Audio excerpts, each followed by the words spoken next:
I don't know, like maybe I will do it, but I cannot tell my parents at all. They will be like, what the you went all the way to Canada just to become a stand-up comedian. You halfway through the show, you halfway through your set, and somebody yells, "You're not funny." What would you do in this? There's always a level of Yeah. misogyny, always some understanding by some people who think, like, how could you possibly do this as a woman? If you don't mind sharing, what would be the typical pay per set that you get, and how does the money even happening? Like, I think most of the time I have done shows, you get paid nothing. Like, it's a $0 show. Hey everyone, welcome back to Someone Like Us, a cozy podcast about life abroad, one story at a time. Today we're sitting down with someone who took one of the boldest leaps a person can make, getting on stage with nothing but a mic and a set of jokes. Joining us is Manisha, a rising stand-up comedian here in Toronto who's been making people laugh while navigating one of the most unpredictable careers out there. We're talking all about what it takes to build a career in comedy, how you get started, how you survive the tough nights, and whether this kind of path is actually sustainable in Canada's entertainment industry. Let's get straight into it. Manisha, welcome to the show. We're so excited to have you. Hey guys, thanks for having me. Yay, welcome, Manisha. I'm excited to be here. Perfect. Let's start with your origin story. What brought you to comedy and how long have you been doing stand-up? Yeah, so I've been doing stand up for about 3 years now, and mostly in and around Toronto, where I'm from, which has been pretty good. It's been a journey, I would say. Mhm. Definitely started kind of very fresh, new to the world, and then kind of learned how to navigate. But what brought me into stand up, I think I've just been always really interested in comedy. I think as a kid, I consumed a lot of comedy and not just like stand up per se. Like I would watch a lot of sitcoms. I remember being in high school and going to school early and sitting in our student lounge and watching episodes of Parks and Rec. So I feel like I was like consuming a lot Yeah. of comedy and just understanding what good writing is like, or how to write a good character, or the structure of a joke, not necessarily sitting in a classroom and learning that, but just consuming really good comedy.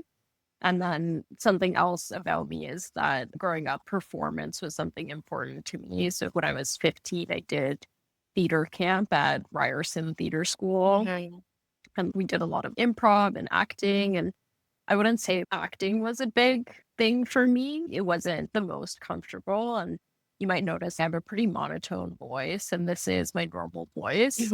So acting is not something for me, but stand up was kind of that creative area where I could still do that Mhm. joke writing that I like and then perform, but perform as me and not necessarily as another character. So that was super important to me. And I kind of just fell into it. I took a class with Second City on stand up, and it was the fundamentals of stand up, how to write a joke, how to deliver it, all that stuff. And I did that kind of as we were getting out of the lockdown during COVID and things were just opening up. So it was a really good opportunity to also get outside of my house and meet people in real life, which I think was a big leap and super important for me just generally. And it's awesome that I got to do that through a stand-up class. And then after that class, kind of tried to write a little bit on my own with some people in my class. I wouldn't say it was like the easiest because it was just a whole new industry to get into. But then as I kind of met more people, did more open mics, understood more of the realm of comedy, and then got into a cadence and a practice to just continue doing that. Now, That's awesome. honestly, that sounds amazing. I'll be honest, since I was younger, I also toyed with the idea of becoming a comedian. For me, I guess it was more like, if I'm funny, that people will like me. Because a little bit of background for you, Manisha, I'm Vietnamese, but I was actually born and raised in Russia. Good. So I grew up surrounded by Russian people, and I was the only Asian person in the whole school, basically, when I started there. So I guess like for me, it was more a lot of like trying to be funny so people will like me for sure because I was so different from anyone else. And again, I've toyed with the idea of, becoming a comedian more times than I'd actually like to admit. And one thing I know for sure that if I would ever tell my mom that, you know what, mom, I have decided to become like a stand-up comedian, she would freaking fly all the way to Canada. She would fly here, probably like slap me and then kick me back maybe to Vietnamese village so I can grow like rice. So, how did your family react? Were they supportive, confused, or did they threaten to disown you? Wait, before I answer that question, I'm just so curious. Did you ever end up trying to pursue it or do any kind of comedy? No, I honestly, like, realistically, I just don't have the balls. Even just doing this podcast, it's something that outside of my comfort zone. So, listening to myself sometimes, I'm literally cringing so hard. So, I don't have the balls to do that. Although I do have a lot of friends that are like, you should do it, you should totally do it. And then every time I hear it, the more I hear it, the more I'm like, should I? Should I?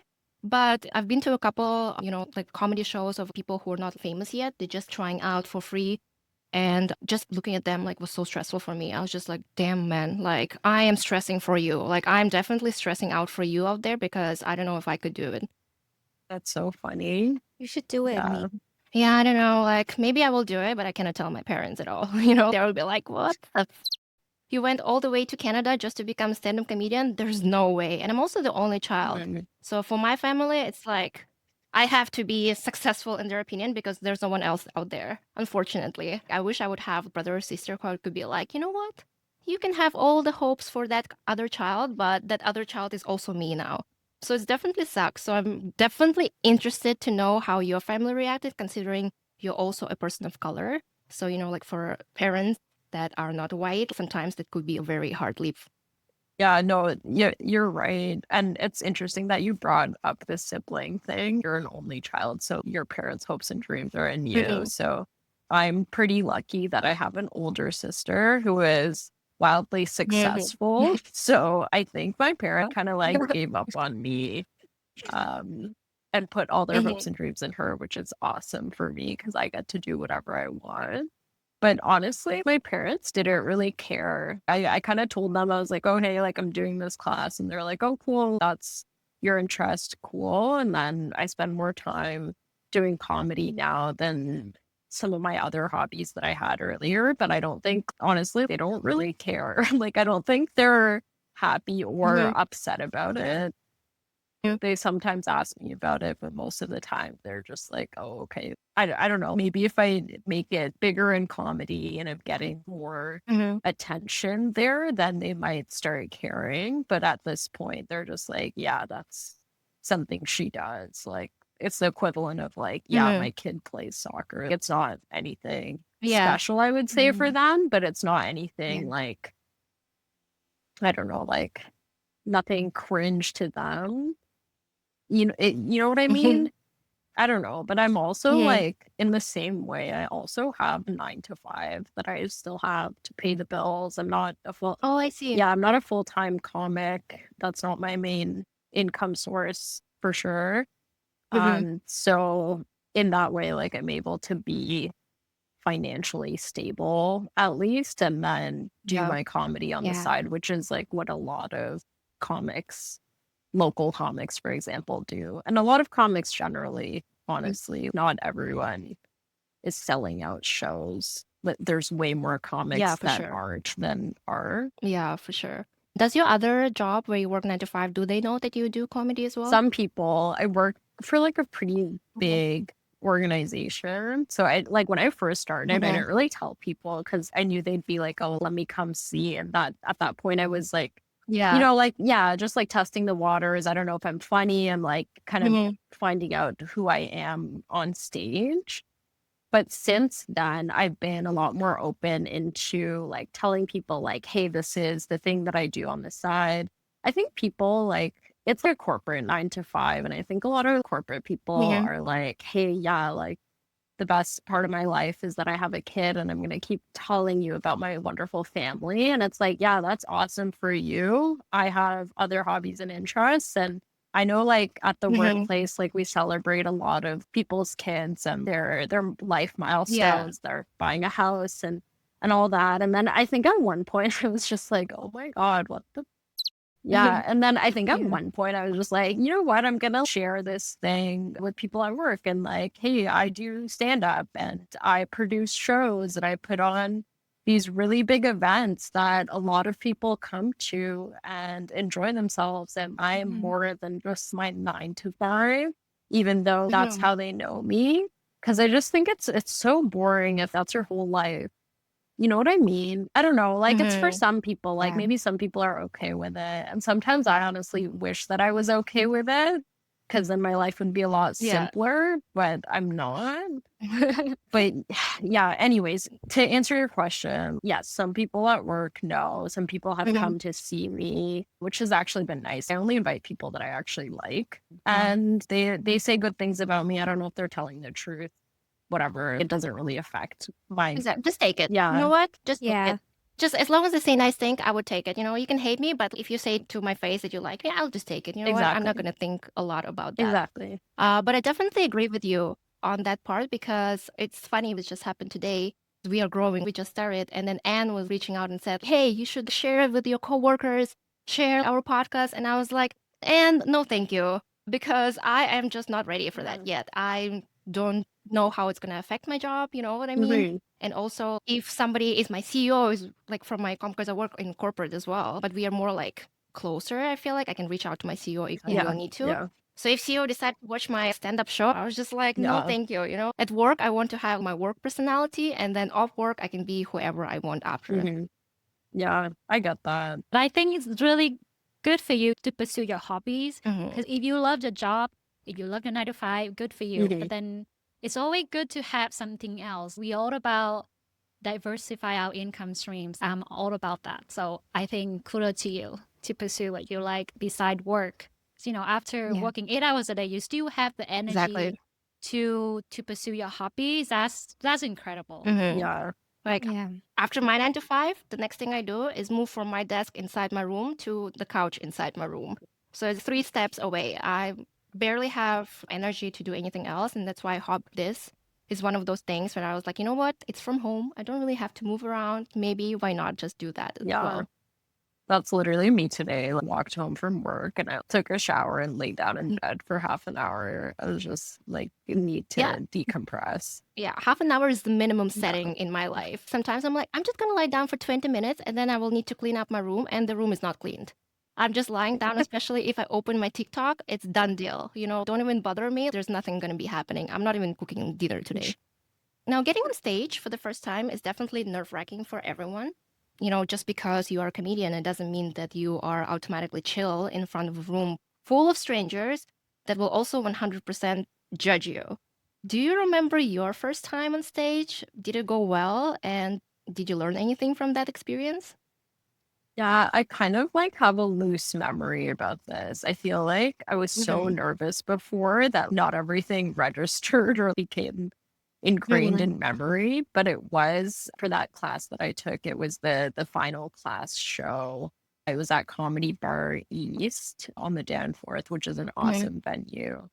And I did the jokes that I had been writing in the class. And I remember having fun on stage, which was good. It was a good sign that like I actually really liked being there, and making people laugh was super important. And you get that kind of that instant gratification, which is really nice. Like when you tell a joke and people laugh, which I think all comics are kind Hmm. of chasing that feeling.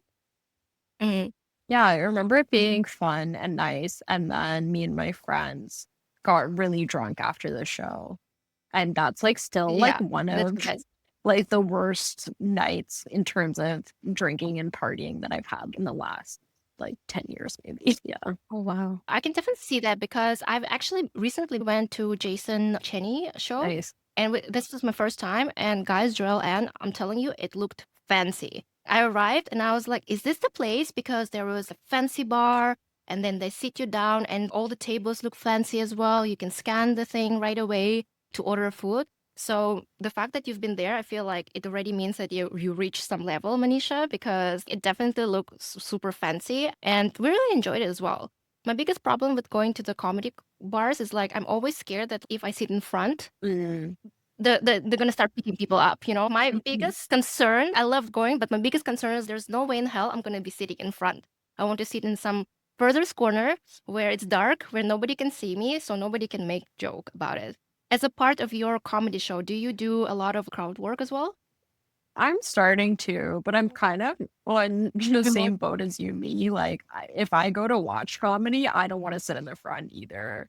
Because, like, when Yeah, people yeah. talk to me, like, I'm just like, oh, it like pulls you out of the show. And some people, I have some friends who are comics who are like really good at doing crowd work. They know exactly, like, from, the front seat, like, who to point out, who seems like they want to be approached or they want to talk.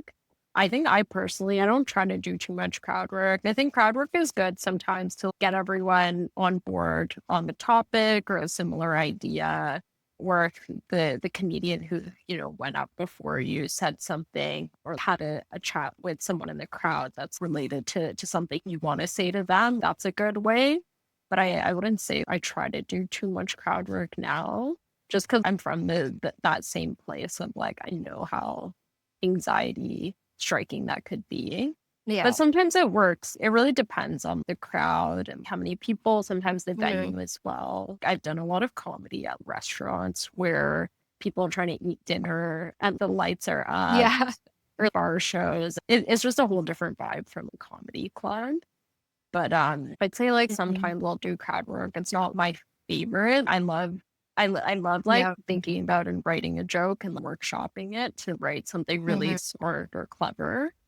But yeah, crowd work is kind of like that, but kind of in the moment, more improvised, which is awesome. Like that's definitely a skill that I want to continue building.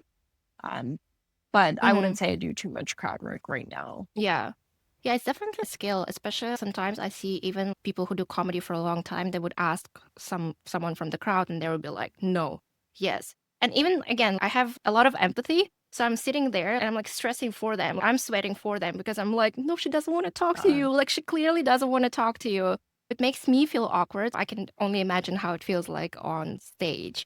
Speaking about crowd works, I am a little bit of lore for everyone who's listening. The way we know Manisha is Joelle actually attended Manisha's show.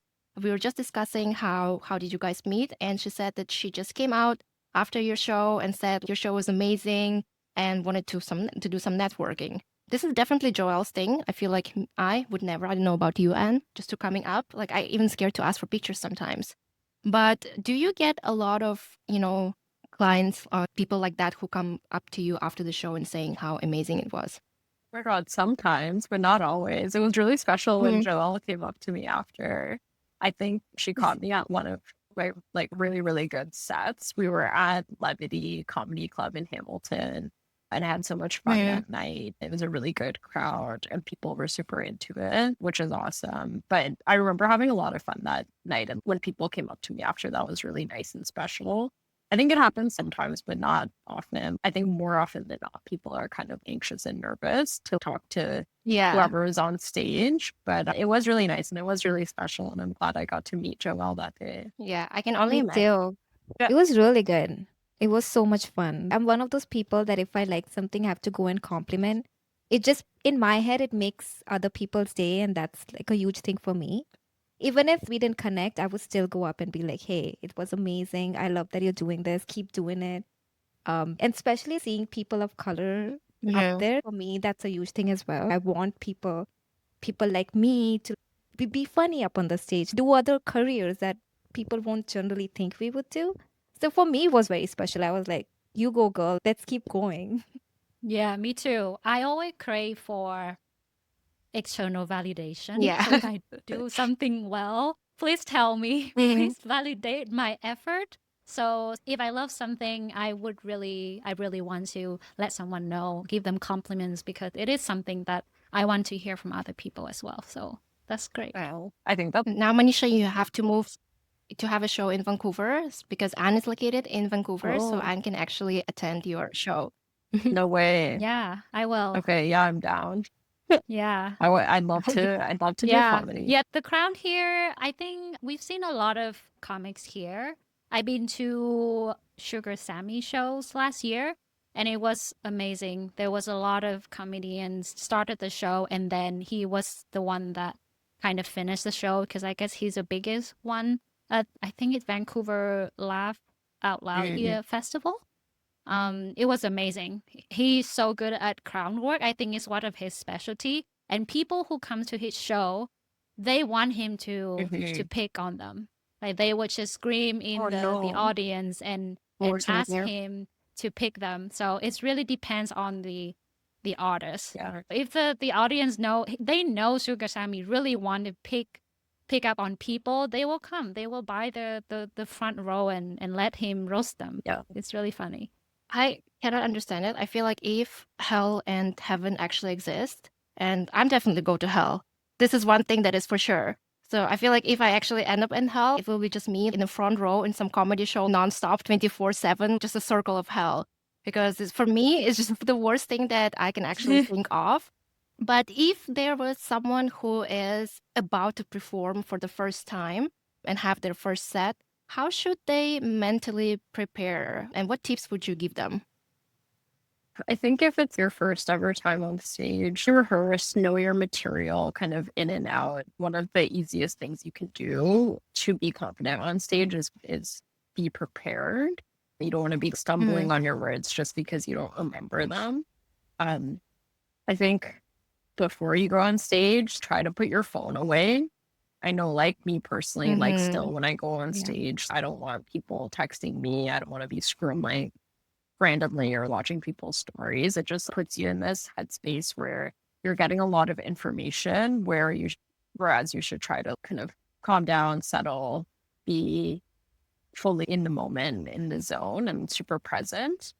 And then also just like try to have fun.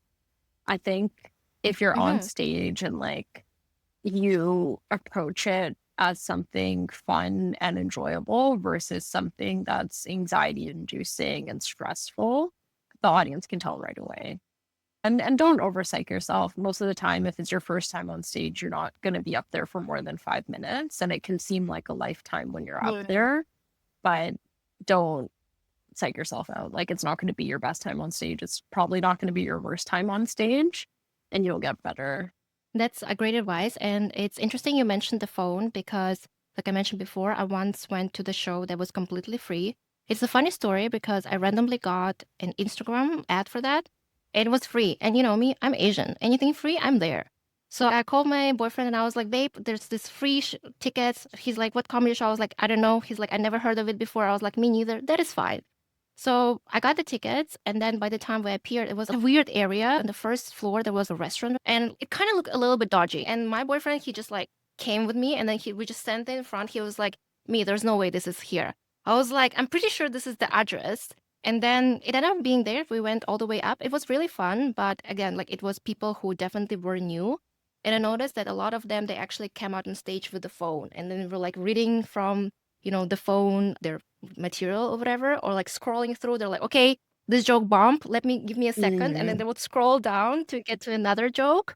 And also there was a moment where this guy is talking. He was looking at the time and he was like, guys, sorry, I have 5 minutes more. Give me a second. And he went on the phone again.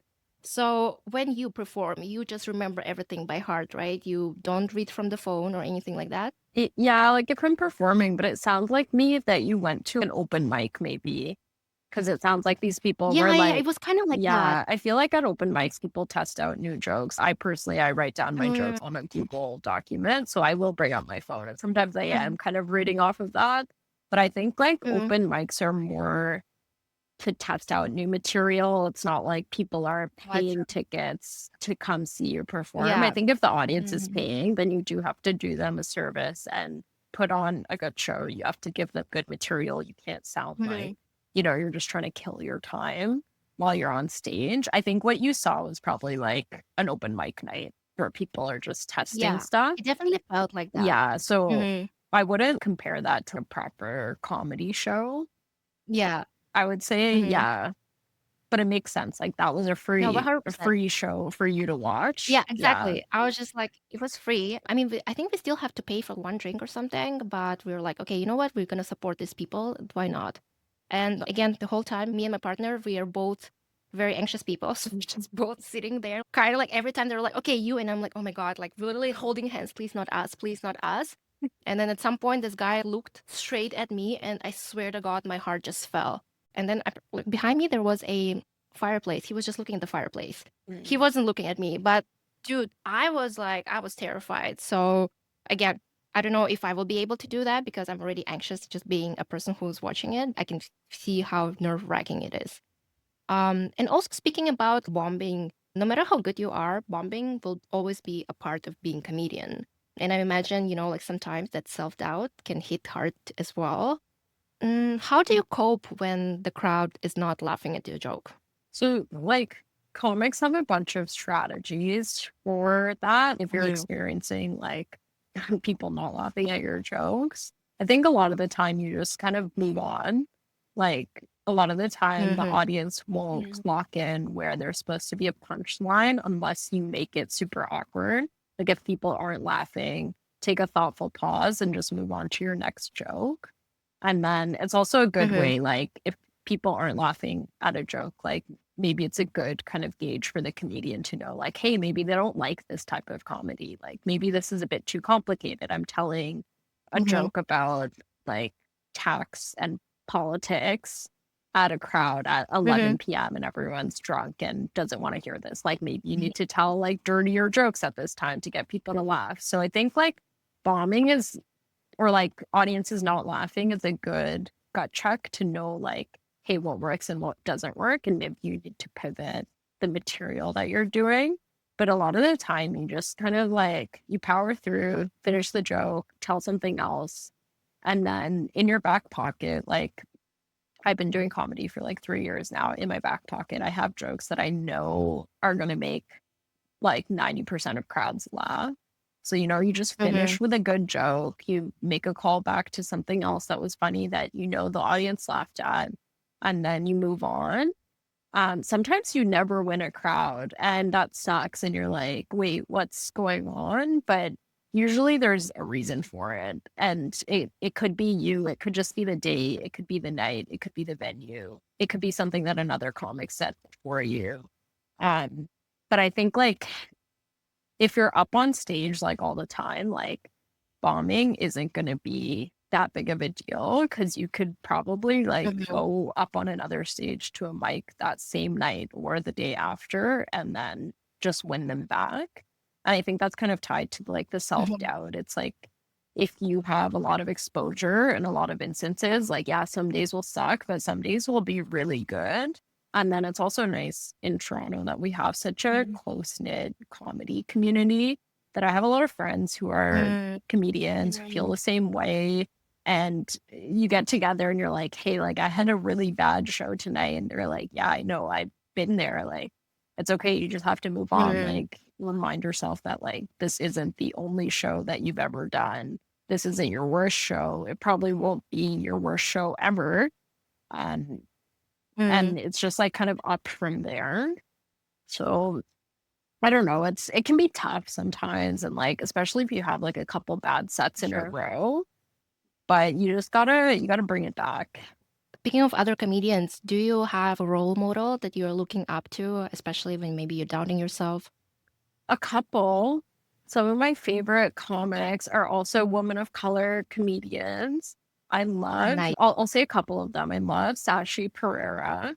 She's a Sri Lankan comic who lives in Australia, and she was a refugee lawyer doing comedy on the side. And then her comedy like really blew up. Like she went Wow. viral on TikTok, and then she was like headlining the Melbourne Comedy Festival. She was going all over Australia. She did a tour in Europe, and then she like officially quit her job as a refugee lawyer to do comedy.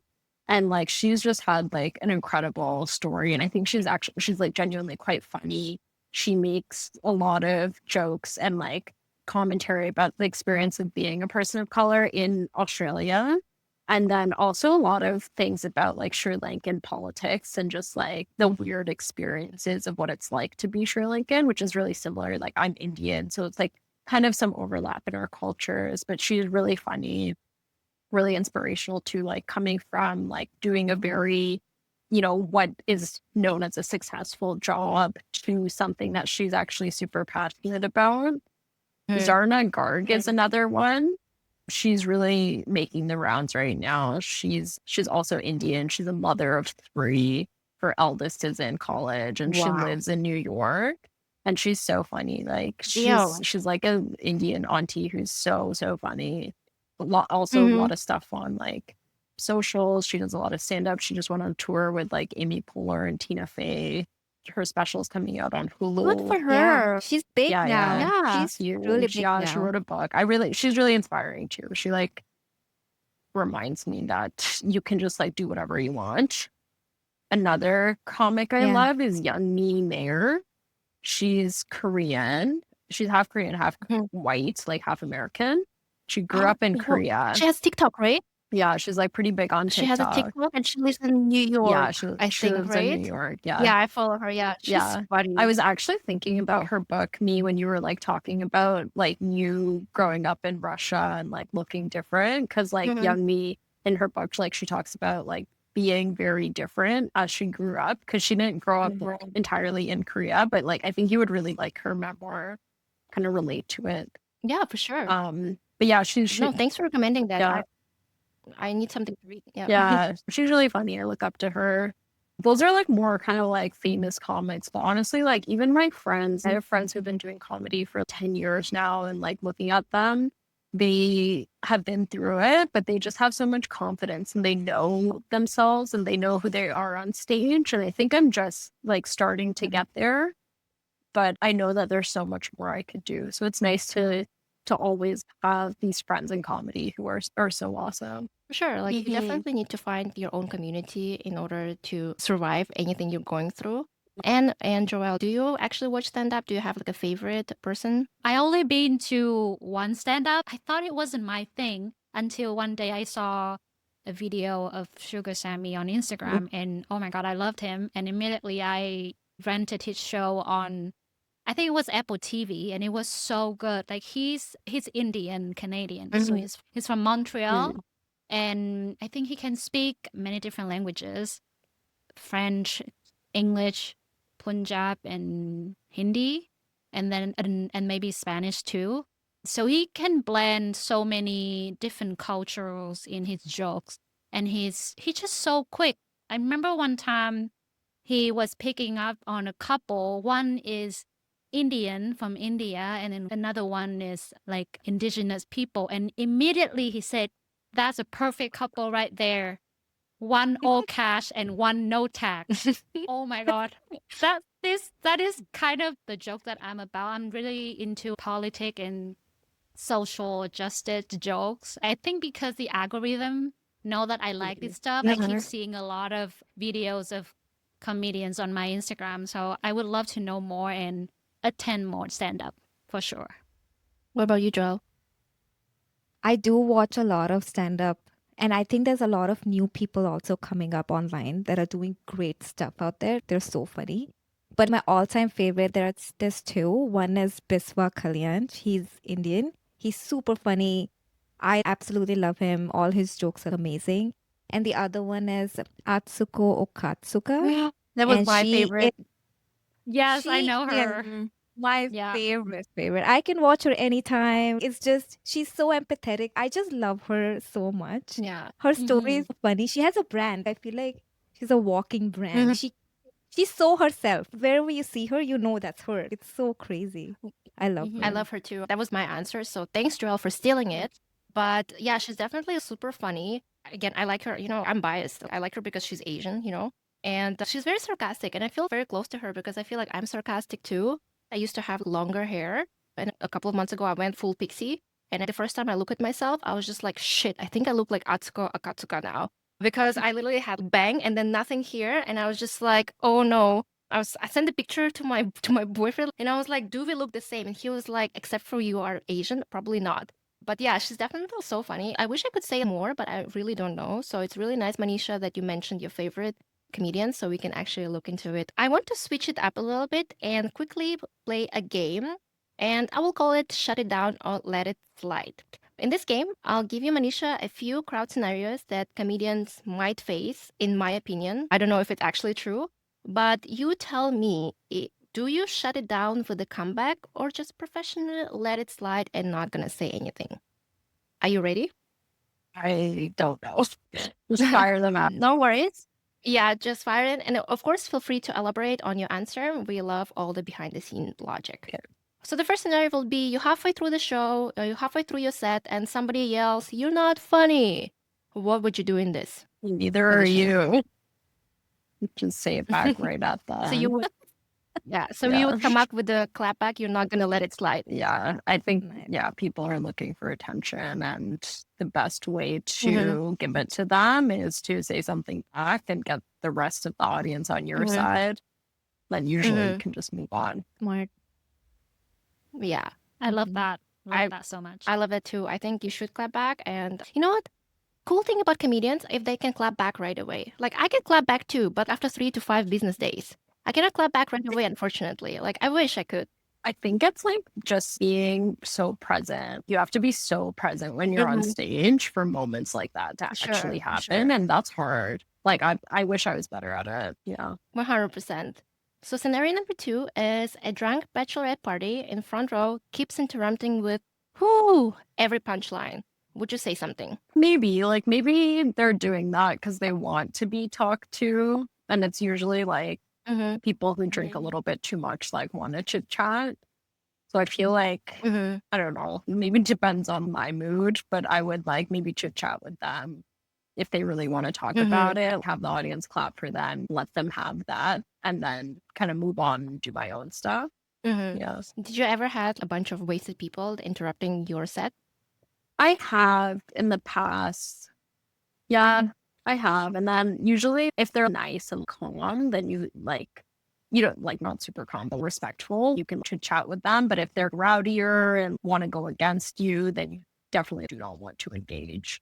Or just show them, hey, I'm on stage, so you need to shut the up. Yeah, Yeah. exactly. Yeah. There's definitely needs to be boundaries set for other people, especially when, even if you're doing comedy, it's technically still a service industry because you're serving other people with your jokes, right?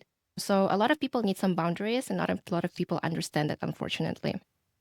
The next scenario would be somebody starts filming you and then yells, "Tag me on Instagram." Would you just say, "Hey, just shut up," or would you try to engage with that person? They film me and tell me to tag them. Yeah, Well, it's just yeah. confusing because, like, okay, sir, you have the video.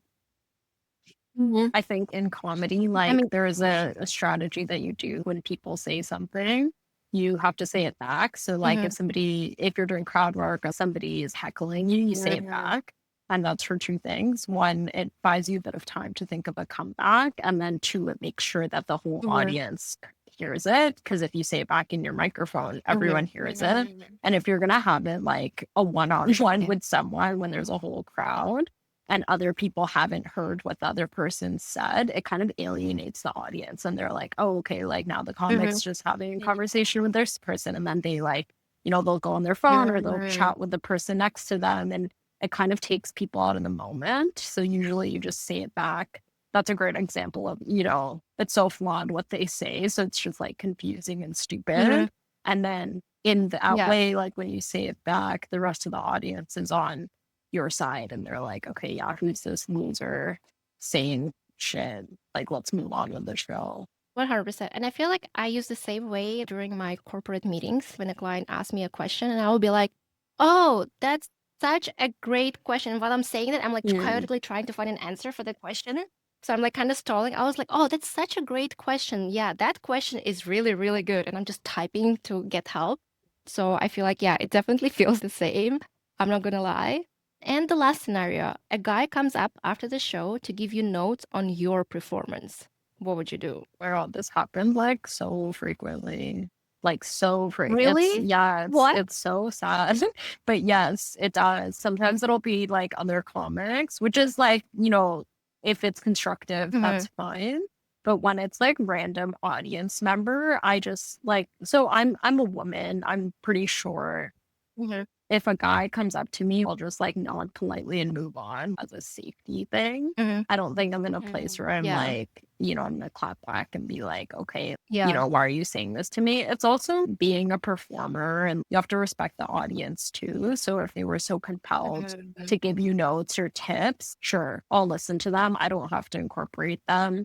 But if they're being respectful, and want to tell me, that's fine. I'll listen. But if they're being like saying it in any way that makes me feel uncomfortable or like weird about Yeah. safety, then I just kind of make sure that there's other people around us, for example, other audience members or people who are on stage. You can, my thing that I always do is I'll just leave. If I'm uncomfortable, I'll just leave. I'll tell Mm-hmm. someone where I'm going. I'll make sure somebody Mm-hmm. knows, like, if I feel like weird about being followed. I had this happen to me once. I did a show and a guy came up to me after and he was just asking me, like, oh, how'd you write this joke? Is this like real? I don't even remember what it was about. And then he was like telling me his opinion on what's funny. And then I was like, okay, I just like nodded politely and then I just left. I was like, okay, Mm-hmm. I don't want to be in this space anymore. And unfortunately, this happens all the time to a young women in comedy. But That's a shock. yeah, it's weird. Yeah, it was weird. I think when it first happened, I was like, oh, but then I remember just being a woman in any industry, there's always a level of misogyny, always some understanding by some Mm-hmm. people who think like, how could you possibly do this as a woman?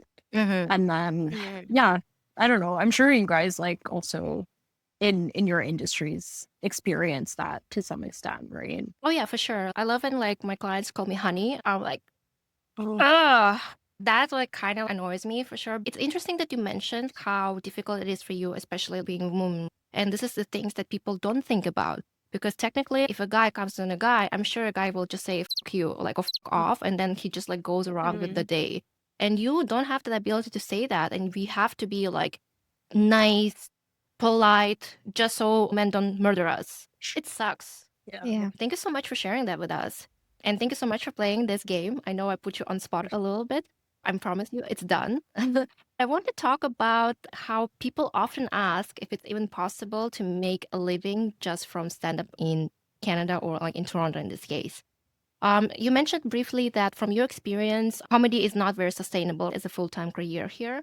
People usually have some kind of other side hustle or a main job, right? I think the majority of the people who I know who are comedians have some sort of like 9 to 5 or other gig. But I do know a small handful of people who are full-time stand-up comics. And then I think they do a mix of comedy and they're opening for big people who are touring in Toronto. A lot of folks too will do classes. They teach classes on how to do stand-up. And that's like what you said about diversifying your income. Yeah, it's within the stand-up and within the comedy world. Some people work for the film industry or they're actors or they do other kind of projects like podcasts or TV. So yeah, it's all within the entertainment industry. If people are kind of pure stand-up, I feel like there's less and less of that generally in the world. Even some of the most famous stand-ups, they also have a podcast or they also are doing some acting or some TV or writing a show, They're doing a lot of comedy, but it might not be just stand-up. That definitely makes sense. But if you don't mind sharing, how do you even get to open for somebody who is more famous? Is it about networking? Is it about you sending them your joke material? How does it usually work? Yeah, I think networking is a really big thing. Just for example, knowing the person who owns the venue, like you said, like comedy bar, really nice venue. They get a lot of people who come internationally or who are touring to perform at comedy bar, for example. And then just knowing the person who runs the show or who books the people and potentially if you have a link to them in a way. I know an example. There was this comic who he's a tennis player, but he's also a stand-up and he was touring came to Toronto. And then there is a Toronto local comic who loves tennis, has a lot of material about tennis. And it was just a natural fit for him to open, right? It's kind of connected to the material. It makes sense. I know another comic who like straight up just messages touring comics, like will Instagram DM them and be like, hey, can I open for you? And then she's gotten some gigs like that, which is awesome for her. But it really depends. Yeah. I think it depends on who's coming, what you want to do, who knows you. Right. I have a questions. Let's say I have a brother, and then one day he goes to a stand-up show and you say, oh my God, I love it. I want to be a stand-up comedian now.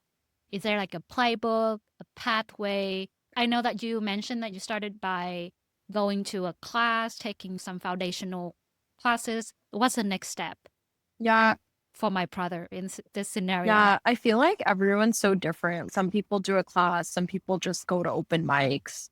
I found for me specifically, it was really helpful to take that class just to get an understanding of the fundamentals of different types of jokes, how to write a joke, how to structure something. And that was important for me just to build that foundation.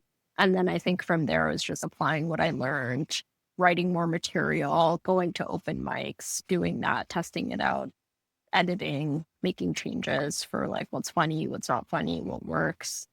And then also just building the well of experiences, because I think it's true in comedy and almost all kind of writing based gigs is that you really need to have a diversified experience to pull from to write something interesting. And a lot of comedy, it's like you start with interesting, you don't start with funny per se.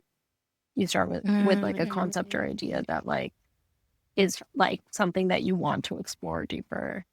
And then you find the funny out of that. So I would say for your brother, take a class. And if he doesn't want to take a class, start going to open mics. You don't have to go up and tell jokes, but just watch, just listen, absorb as much as you can. And don't absorb just on the internet. Go to an open mic, see people testing out stuff that isn't great, and then see how it changes and evolves and how they make it great. Because if you just watch famous stand-ups post their best clips, their best jokes online, that's the bar that you're setting. And you should know as a new comic, you shouldn't set that high of a bar. You need to understand where the joke evolves from before it gets there. Otherwise, you're going to set yourself up for disappointment. Right. So my another question is, what is your creative process? Some people feel really creative after they go for a run or when they go to the gym or when they're in the shower. What's your creative process like? I think for me, I do a lot of observational comedy or comedy about things happening to me in my life. So something I do, I try to write every day, even if it's just for 10 minutes about what happened in my day. And then I also find that when I see my friends or socialize or just talk to people, we have these interesting conversations or something funny happens or we're just, going back and forth. And then I have this note on my phone with all these joke ideas or just like funny ideas or concepts. And then when I have time to sit down and write jokes, I'll look through that note and see like, oh, hey, this is something interesting. This is something I want to think about a bit more. And I think what's important too is like having that consistent routine, because if you're always thinking about material, then you can think about it in ways that might be different. Cause like it's like an improv rule. Like the first idea is okay. The second one is a little bit better. And usually by the third idea, it's something that sticks and something that's actually really funny. So I would say my creative process is a lot of like doing new interesting experiences too, and pulling from my life's experiences and socializing and talking to people and learning new things.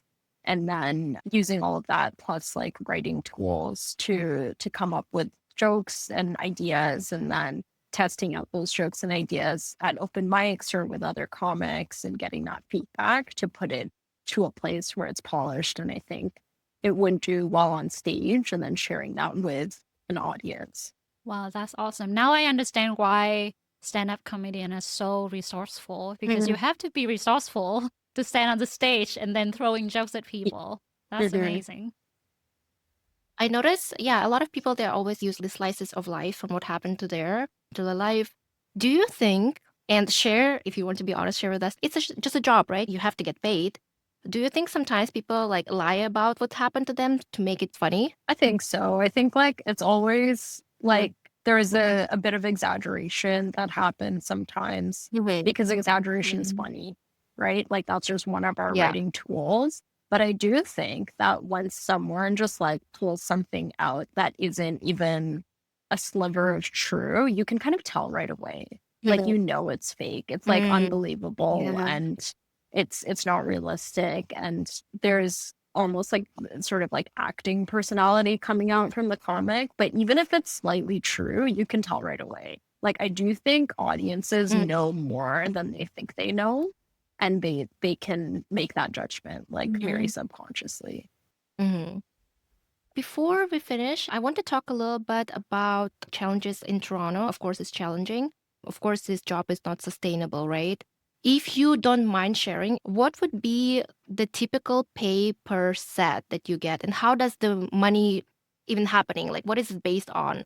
Is it the amount of people who come? Do you get percentage from those tickets? Like, how does it usually look like? It really depends on the producer.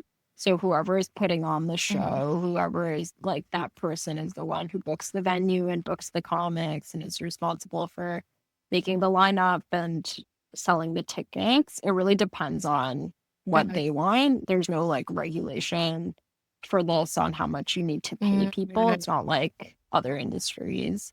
But yeah, it really depends. Like I think most of the time I have done shows, you get paid nothing.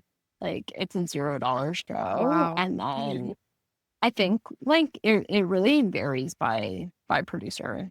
Yeah. I would say like a good average is like $20. But some people pay a bit more, some people don't pay anything. But that's just kind of the nature of it, right? Like sometimes you actually don't sell a lot of tickets and it's really hard to pay your comics, but that's very understanding. But I think comedians, especially in Toronto, we're so hungry for stage time to kind of do our material, test it out with a real audience that sometimes it's like, it's fine. Like, like you'll always get comics lined up to do your show if they can be in front of an audience. It's basically marketing, right? Like you have to market yourself. You probably have to post on Instagram quite a lot too in order to market yourself. And if it takes to work for free for a little bit, I guess, like as long as you have the passion. And of course, you have a 9 to 5. So I guess it's a little bit better. So you can just pursue this passion until you book that Netflix show. If you ever book a Netflix show, Manisha, I just hope that you remember about us and we get some tickets for those Netflix shows. So don't forget us, Oh please. my God, absolutely.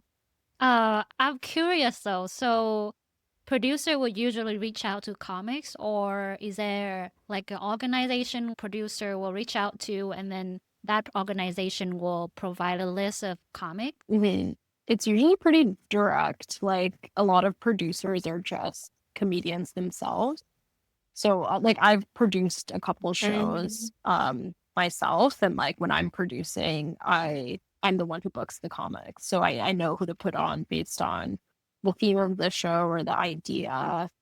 And then whoever kind of fits, I'll message them, I'll ask if they want to be on it. Me personally, I try to pay everyone who's on my show. So make sure I also pay them after. So there's no like central organization or anything. It's not like kind of a call out. It's more like, hey, I'm putting this on. Would you like to be on it?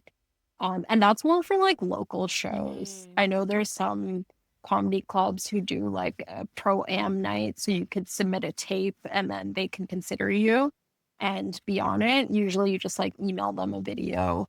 And then once you get to know them, then you don't need to like send a video. They'll just ask you to be on. But it really depends on the type of show, the scale, who's putting it on, whether it's like an independent producer or comedy club. But I wouldn't say there's like a middleman per se. I know like some people have agents, but I don't know many people in Toronto who have an agent. I think agents are useful for like bigger gigs, doing things like opening for bigger comics who are touring, for example. But for the local comedy scene, it's very like person to person. Right. Yeah, that's good to know. Okay, I will tell my imaginary brother. No, honestly, I low-key taking all the tips here just in case. I was like, maybe there's going to be a day when I'm going to finally have the balls. Maybe I should go to Manisha's show. Maybe if I go to Manisha's show, like I will be more confident to start my own. And I already don't even have to network. I already know Manisha. There you So go. I'm already set for success if I ever decide to. But yeah, any last tips that you can give to somebody who's, just starting their career or interested? I think just like keep going. It can feel like It sucks sometime, but just put the time in, and whatever you put in, you're gonna get out. Okay, Manisha, thank you so much for sharing your story with us today. It's been great hearing about your journey and the realities of being on comedy stage. Before we finish, please let us know where we can find you online and if you have any upcoming shows. For sure. Thanks, guys, for having me. This has been a lot of fun. I'm on Instagram, manisha.jpg. And then I post about shows that I'm doing in Toronto and around on Instagram on my stories. But I am doing a competition with Yak Yaks in Toronto on August 26th. So if you're around and want to support me for this competition, that would be a great time to see me. I don't think they're selling tickets just yet at the time that we're recording this, but that should be a fun show. We're gonna be there. Also, Yeah, we already, Already. Yeah. we already discussed that. I already texted Joel. I kind of want to go. And she was like, yeah, let's go. So we're going to be there. We will record it as well for our podcast story, letting everyone know that we've been with you. Thank you so much. For anyone out there looking for to become a comedian, know that you can do it. You know, if nobody's believing with you, know that there is 4 people here that believes in you. Thank you so much for joining us, and we will catch you next time. Bye, guys.